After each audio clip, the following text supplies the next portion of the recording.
All right, guys. Hey, what's going on? Jeremy Lafrentz with Backstage Entertainment, hanging out with none other than all three members of Sick Puppies. Guys, how you doing today? Good, man. How you feel? Pretty good. For those people that have probably been living under a rock and don't know about you guys, let's go down the line and kind of tell your name and what you do in the band. All right. Mark, why don't you start? I am Mark, play drums. I'm Emma, I play bass. I'm Shim, and I sing and play guitar. All right.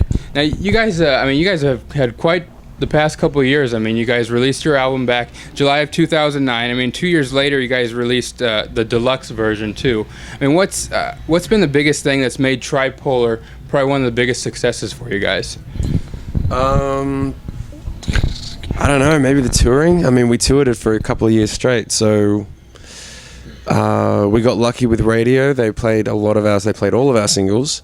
And we have a really good ground team at the record label, and that really is what kept us going for as long as it's been going, because it has had a long shelf life. It's been over 2 years since it was actually released, and now we're, we come back to Omaha at least once, twice a year, and sell out shows, and we do really well. So I think that, you put it all together, it's a culmination of a lot of people's efforts, basically. Is that kind of surprising for you guys as far as how the shelf life has gone, and it's still... I think it's surprising how long the shelf life has been, but I think we believed in the record when we finished it. We believed that we'd done a record that was definitely the next step from the last record, which is what you want. And I think that every band knows when you make a record, if it's a step above or if it's not quite, and sometimes you put it out anyway because you have to, because of requirements from the label or because fans are asking for it or whatever.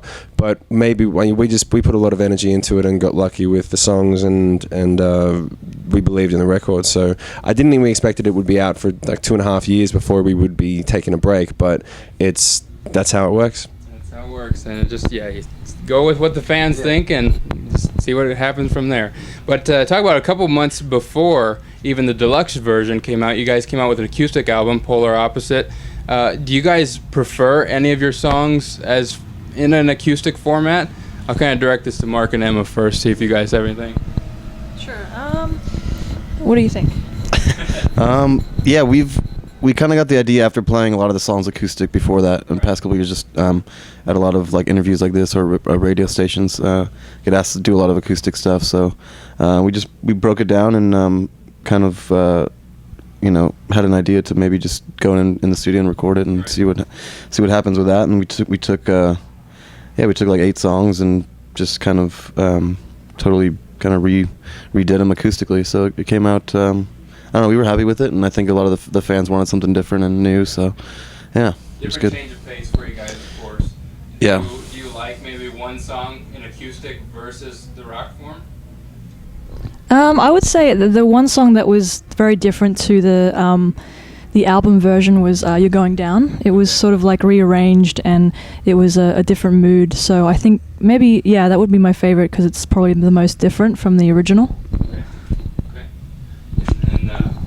When you guys are going on stage and you guys are performing your songs, which song do you think or do you feel has the most crowd excitement and just the crowd goes wild when you guys play this song? Which one?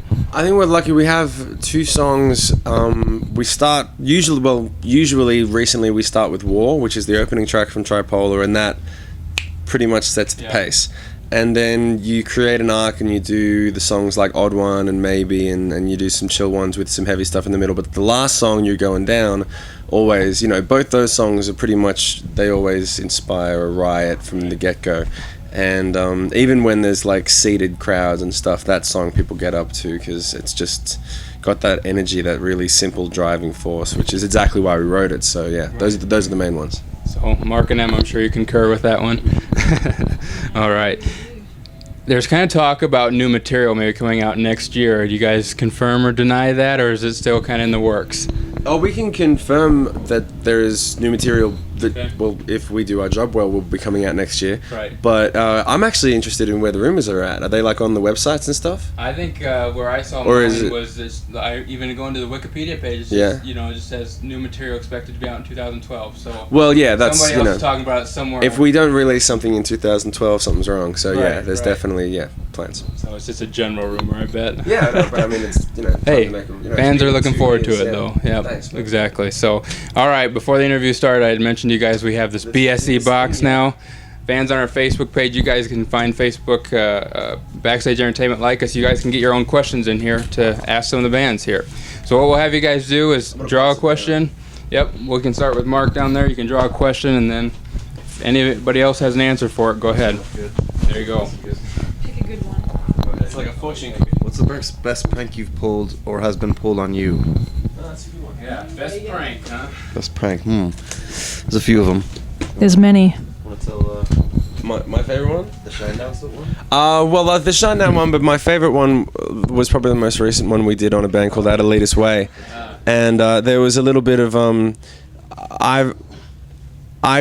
I have no shame in saying that I steal a lot of moves off other frontmen that we've worked with, but there's sort of this unspoken rule when you're on tour with the band, you don't take the moves on the tour with that band. So I'll wait till we're off the tour and then I take them. And I've told the guys from Papa Roach and Three Doors Down, and they're all like, dude, take it, use it, make the crowd feel good. So the singer from Out of Leaders Way did a couple of my moves one night, and I was like, oh, that's a mistake. So I said, all right. So the prank that I did on him was like, we were all good. This wasn't a problem, but it was like I decided to take it to the next level, and I said, all right. So I got the microphone and I drenched a little towel in Tabasco sauce and rubbed it all over the mic. So as soon as he started singing, he was just rubbing Tabasco all over his face. And then I filled up his water bottle with vodka. So when he tried to scull the water, he wound up, nearly throwing up on stage. And that was my favorite just because it was kind of creative. The other ones that we've done with Shinedown was I got up and I played drums for Second Chance with like a head gear on like Barry has. And there's been 100, but yeah, those are probably my favorite ones, yeah. Yeah. Emma's 10. Yeah. It's a big one. Draw a question there.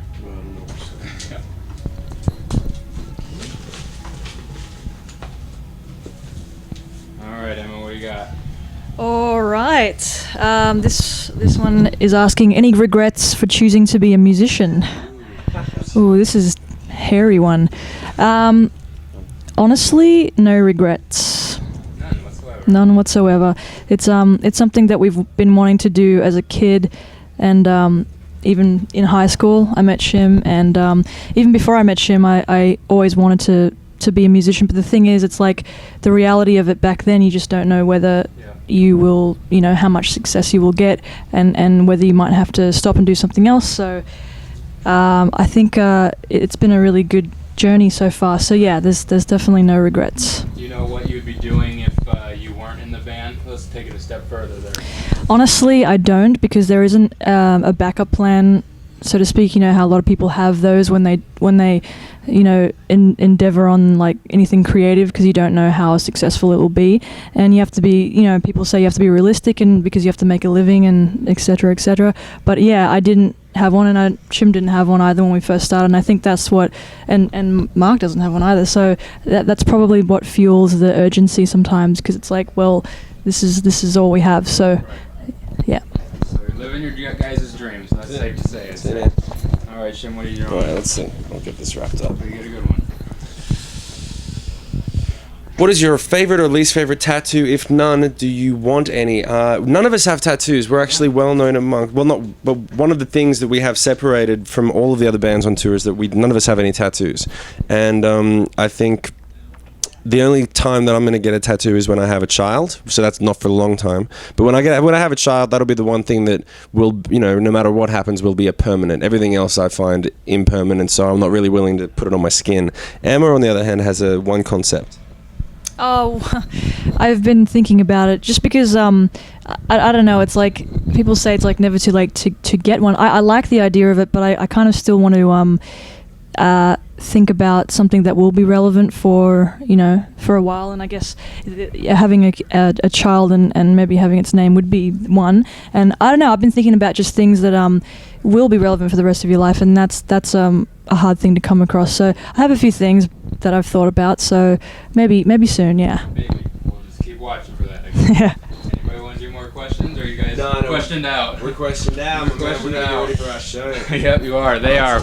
We'll let them get going here, but guys, definitely check out Sick Puppies. Check us out, Backstage Entertainment. Go get Tripolar now if you haven't already, and look for new material in 2012. And I'll tell you the truth, man. Yes, and congratulations on upgrading since the last time we saw you was a flip cam, and now you guys have got. Hopefully, the next time we see you, you'll have some lights and some, HD, and it'll be good. So Well, congratulations. we'll post the other interview link in this one, and then you guys can compare how we did.